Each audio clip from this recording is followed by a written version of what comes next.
Good morning, one and all. This is the next lesson number 32, use of may and might. आपण आता हे models बघतोय सगळे.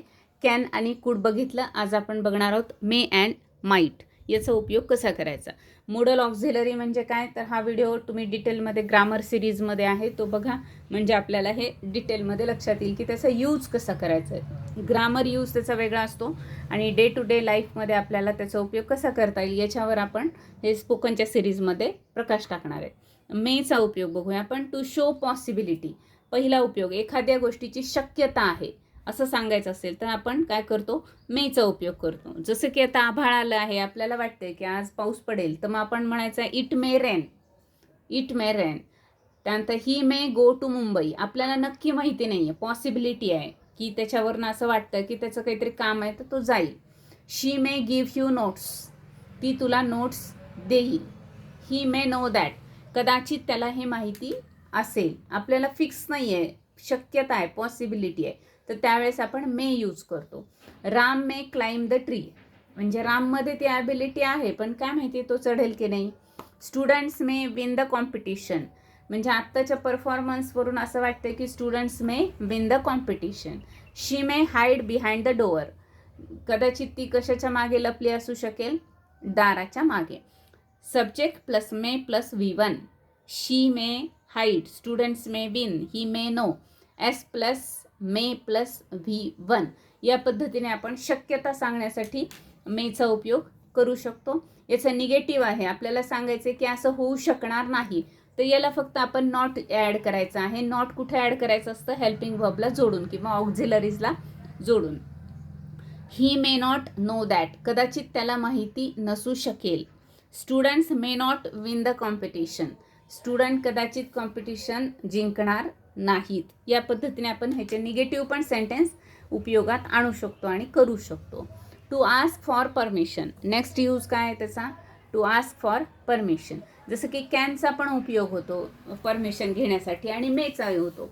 मग मे आणि कॅनमध्ये काय फरक आहे, तर नेक्स्ट व्हिडिओमध्ये आपण हे कंपॅरिझनच बघणार आहे. कारण एका मॉडेलचा उपयोग सारखाच होऊ शकतो, सारख्याच उपयोगासाठी ते उपयोगात आणले जातात. मे आय कम इन सर. जसं आपण म्हणलं can I come in, correct आहे. मे आय कम इन करेक्ट आहे. मग डिफरन्स काय नेक्स्ट व्हिडिओमध्ये बघूया. सध्या आपण हे लक्षात ठेवायचं आहे. To ask for permission. May I use your pen. May I go there. May I help you. May I ask you a question. या पद्धतीने आपण क्वेश्चन विचारण्यासाठी, परमिशन विचारण्यासाठी आपण मेचा उपयोग करू शकतो. परमिशन देण्यासाठी पण त्याचा उपयोग होतो. जसं परमिशन घेण्यासाठी तसं काय, जसं की may I come in sir, तर you may come. May I go there, you may go. म्हणजे परमिशन देण्यासाठी पण याचा उपयोग केला जाऊ शकतो. मेचाच जो पास्ट फॉर्म आहे तो आहे might. To express less possibility or guess. म्हणजे माइटचा उपयोग काय होतो, पॉसिबिलिटी मेमध्ये पण आहे आणि माइटमध्ये पण आहे. पण माइटचा उपयोग कशासाठी होतो, जर लेस पॉसिबिलिटी म्हणजे अगदीच आभाळ आलंय पण सांगता येत नाही की पाऊस पडेल की नाही माहिती बाबा, आपली लेस पॉसिबिलिटी अगदी थोडीशी आहे, अगदीच लेस आहे, तर त्यावेळी आपण माइटचा उपयोग करतो. जसं he might help me in this situation, not definite असं असेल तर आपण काय करायचं, माइटचा उपयोग करायचा आहे. Ram might be a winner. Ram कदाचित जिंकू शकेल पण सांगता येत नाही, हरेल पण.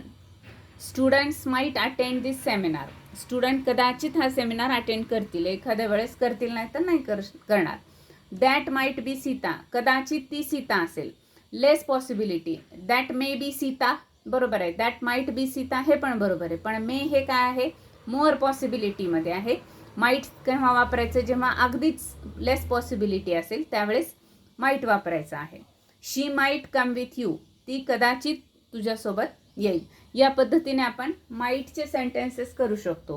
हे जर निगेटिव्ह करायचे असेल तर आपल्याला काय करायचं आहे, that might not be Sita असं पण करू शकतो. पण शक्यतो याचे निगेटिव्ह सेंटेन्स आपण जास्त वापरात आणत नाहीत. स्पोकनमध्ये आपल्याला ग्रामर व्ह्यू बघायचाच नाही. सध्या आपण ह्या सगळ्याचा उपयोग स्पीकिंगमध्ये रोजच्या डे टू डे लाईफमध्ये कसं करू शकू याच्यावर आपला भर असल्यामुळं आपण त्या दृष्टिकोनातनं हा अभ्यास करतो आहे. त्यामुळे सांगताना सुद्धा मॉडेलचा ग्रामर व्ह्यू वेगळा असतो आणि स्पोकन व्ह्यू वेगळा असतो. यूज कसा करायचं एखादी गोष्ट लँग्वेजमध्ये तो भर आहे आपला इंग्लिश स्पीकिंग कोर्सच्या सिरीजमध्ये. मेचा उपयोग आणखी आपण कशासाठी करतो, तर आपल्याला विश द्यायचे असतात किंवा प्रे करायचं आहे, बेस्ट विशेस द्यायचे आहेत, प्रे करायचं असेल तर त्यावेळेस आपण मेचा उपयोग करू शकतो. May God bless you, may you get well soon, या पद्धतीने आपण विश देण्यासाठी म्हणजे काय प्रे करण्यासाठी यासाठी मेचा उपयोग करू शकतो. आता याचं होमवर्क परत काय करायचं आपल्याला पाहूया. Write down 30 sentences of each. प्रत्येकाचे किती करायचे आहेत? 30. मेचे 30, माईटचे 30. जर मे नॉट असे निगेटिव्ह करायचे असेल तरी पण आपण 30 करू शकतो. ते परमिशन घेण्याचे 30, परमिशन देण्याचे 30. या पद्धतीने जास्तीत जास्त व्हर्ब जे आहेत ना ते उपयोगात आणायचे आहेत. यासाठी आपल्याला व्हर्बची लिस्ट समोर ठेवायची आहे आणि S plus may plus V1 S for subject, subject plus may plus V1, subject plus might plus V1, किंवा क्वेश्चन विचारायचा असेल तर मे प्लस सब्जेक्ट प्लस V1. या पद्धतीने आपण हे सेंटेन्सेस प्रिपेअर करायचे आहेत. रीड अलाउड, लाऊड रीडिंग करायचं आहे त्याचं, कारण की आपल्याला त्याची प्रॅक्टिस होईल बोलण्याची. आणि use them in day to day life, आणि आपल्या डे टू डे लाईफमध्ये जसं आपण कॅन आणि कुड हे वापरणार आहे तसं आपल्याला मे आणि माईटसुद्धा वापरायचं आहे. डे टू डे लाईफमध्ये मॉडल्सचा वापर आपण जास्त करतो, नेहमीच केला जातो आणि इंग्लिशमध्ये पण आपल्याला तो जास्त करावा लागतो. थँक्यू. भेटूया आपण नेक्स्ट व्हिडिओमध्ये नवीन मॉडल्स आहेत.